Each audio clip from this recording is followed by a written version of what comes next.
Hey guys, what's going on? This is Mickey Digital. So today I'm making a tutorial on Follow Liker. It's an Instagram automation tool that I've been using for a couple of my clients. And basically what it does is it follows, unfollows users and things of that nature. I'm not going to go into too much about what it is, but I will attach a link on if you're just a beginner. This is more of an advanced tutorial on actually nailing down your strategy. So it's just a one-time payment. It's old school, downloaded on one computer. That's that. So this is one of the clients that I've been using it with. It's the Challenger Learning Center, St. Louis, and what it is, as you can see, is just a learning center for kids oriented towards space. When I took on this, I was at 0 followers a month and a half ago, or about 2 months, and now I'm at 1,231 tightly targeted within St. Louis followers. Now, of course, it's Instagram, so some bullshit does come around every now and then. I try to block it, but I don't always catch it, so this is a pretty good number to start off with, and it's pretty organic. That being said, your strategy has to make sense. You can't be, especially if it's a local company, you can't be doing some stupid stuff, unfollowing, following the same user, going after competitors in a weird way. So there's a certain way to do this in a local that I found works best for a local business. So I'll jump into here. I am using, the reason why this looks so weird is I'm running it off a desktop. You do not want this to be running on your work computer because it will slow it down. So yeah, let's jump into it. Go to custom setting wizards. So the only thing I do is scrape user, scrape photo, follow, like, and unfollow. These two you have to have. That's how it finds out what to follow and like. Unfollow, follow, and like. I don't like DM. DM comes off as spammy. Share, I'm not sure why you would want to automate that. Unlike, you can. It really doesn't make a difference. And comment, comment just comes off as spammy.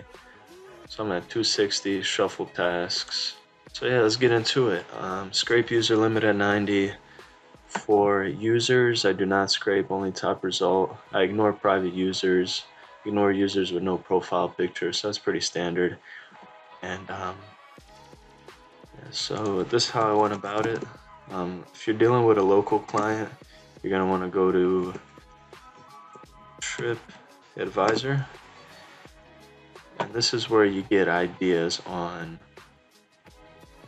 let's see, St. Louis, things to do. This is how you get ideas on what you're gonna scrape. So if you're doing a local business, you obviously want to make sure that your people that you're following are actually interested in local things, actually going to these places and engaging. And places really are your top, your best bet when you're doing these queries. So the first thing I did was I went into here, and obviously I started out with museums, and um, I went into here too, so ranking. So obviously one of the top things I want to do is St. Louis Zoo. Reason being is people are taking their kids here, they're taking pictures. I want to throw out likes on that because the chances of them going to a learning center are pretty high too. Missouri Botanical Garden, I'd skip that. Cathedral, I skipped that, and this is another really good one, City Museum. So I'm going to use these two as examples because they get a lot of engagement and they're closely related to what my client is doing. And I'll also do the St. Louis Science Center as an example. So the first thing you want to do when you find something is you're going to go over here and you're going to right click, you're going to hit new, and you're going to do location. But this is the tricky part where you really have to focus. You cannot just go here and copy and paste this address because this is not how it shows up in Instagram. Instagram is not very consistent with their address listings, so you have to give it a test run and see what happens. So I'll go back into here.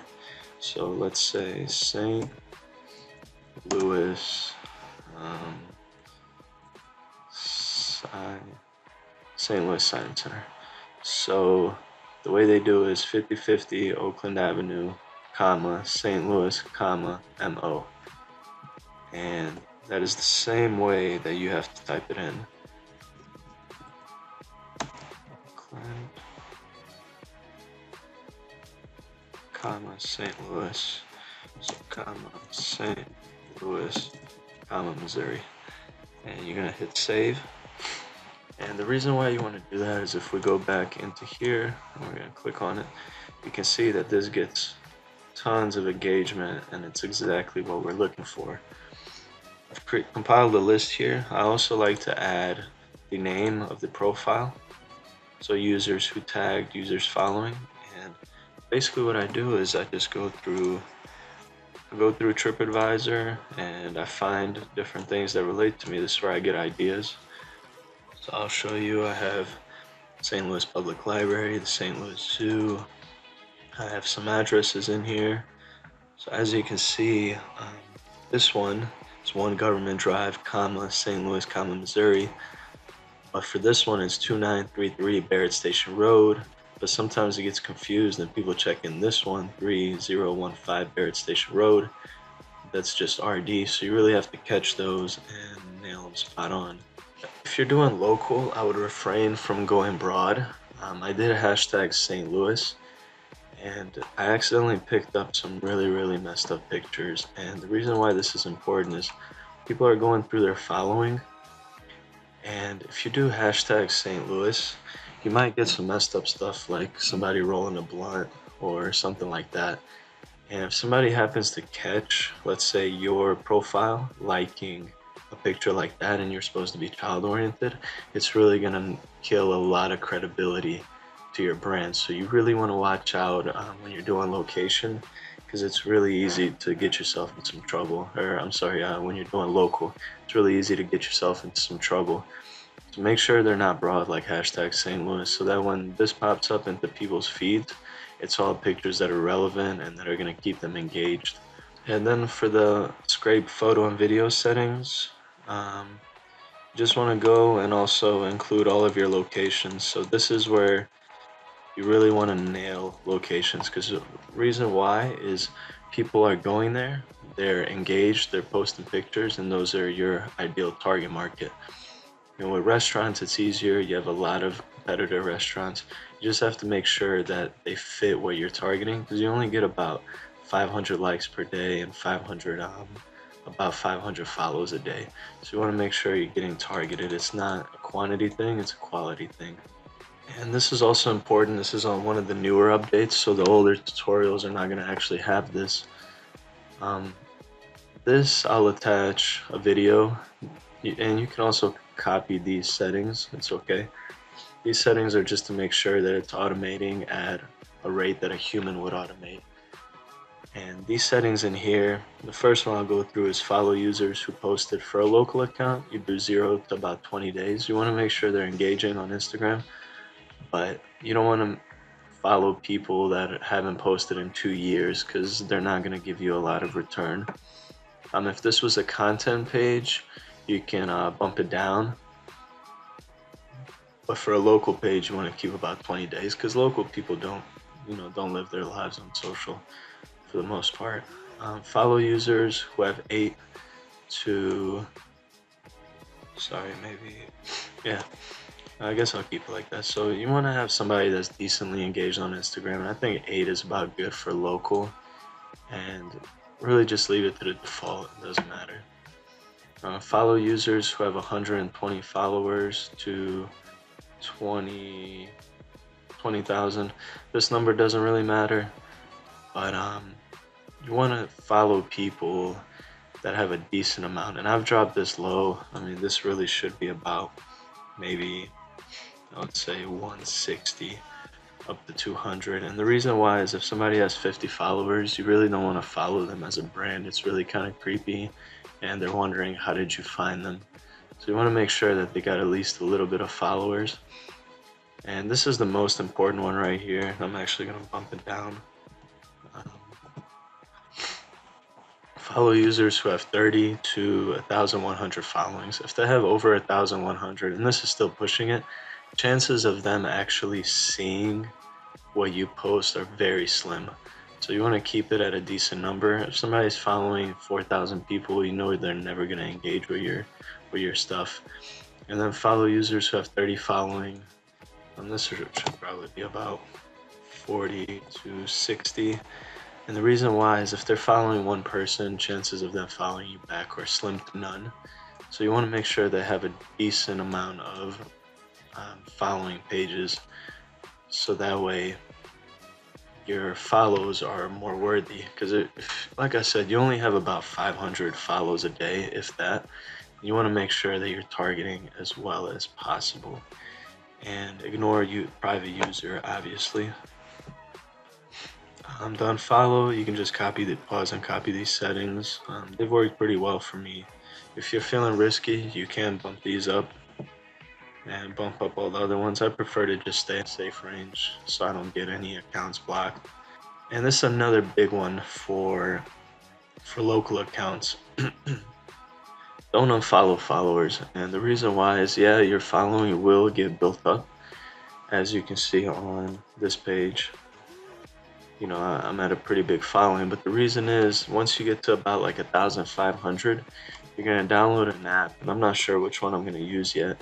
It's gonna show you who engaged with your page the most and who was a ghost. And when you figure that out, that way you can unfollow people based on their engagement with your page. So if somebody has followed you and they've never liked, they've never commented, they've never engaged with your page, you can unfollow them. But if you have this unfollow followers and you're constantly unfollowing them, you might, hurt somebody that actually cares about your brand, that actually cared about your follows. So if they're liking every picture that you post, they're engaging, you don't want to end up unfollowing them. So I will have an update when I do get to that point and I have an app that's really good at that. If you have any suggestions, leave them in the comments. And then the like limit. This is another really important one. Like photos with only 4 to 286 likes. And this is really, really important. There are some people that are going to use the same hashtag, go to the same place a couple of times. And when they post their picture the first time and they get a like from you, they're gonna either recognize it or they're not gonna care. But if they go the second or third time and they post it with that hashtag or at that location, and they get a like from you immediately, they're gonna know that you're doing, spam tactics. So the way around that is you're gonna wait till they have about 4 or 5 likes to like their picture. And this will kind of give that breathing room, so it's not like as soon as they post something, they get a like from you. It looks really creepy. So if you keep it at 5, it will look less creepy. And if somebody didn't get up to 5 followers, there's no point of liking their picture, I think. And then also keeping it at 286 tops is just a random number I picked. But if somebody has like over this number, the chances of them seeing your like and actually engaging with whatever you have are very slim. So yeah, and then this is another big one, automation time. If you're a local business, you do not want to be following people at 2 a.m. That's just creepy, because they're expecting that's a human. And if it's a human from a brand browsing through Instagram at 2 a.m. and following them, or 4 a.m., it's really weird. So I think 9 a.m. to about 10 p.m. is good. I can even bump this down maybe to, I would say, 8 p.m. And you want to kind of match it up with working hours. Obviously, if you're a bar, don't do it 1 a.m. and be careful with that. And then you can change these. I don't see any reason to change these. And they're just fine the way they are. And click finish, and that is it. So I'll show you the statistics. When I started, which was about a month and a half ago, I didn't really have my strategy correct. And so we started, 27, 32, 28, 0, 37, 46 on the good days. As you can see, it's been really, really steady, but the important thing is to have good content. Because if you don't have good content, people are not going to follow you regardless. And it's also good to have a good reputation. If your client is a bar, local bar, and everybody hates the owner, chances of them getting a follow back are slim. Um, yeah, so when you're doing it, just make sure that you're going through TripAdvisor for a local business and just finding things that are going to be relevant. Make sure that when you're typing them into the follow liker that you're actually checking on Instagram to see what the actual location is through here. So I can do like Magic House and copy this location exactly. And just keep in mind when you're going through these settings to think about the end user and to think about what they are gonna see. You know, live live their Instagram in their shoes and just have some empathy to understand what is gonna be borderline creepy, what is gonna make sense, and what is gonna get the highest return for the profile that you're working with. So yeah, I hope this helped. If you need any clarification or if you got any ideas for future tutorials or if any questions, concerns, anything, please leave them. I'll also attach my email. You can ask questions on there. And I'd be happy to help you out and give you a little direction with Follow Liker. So until next time, Mickey Digital, thank you.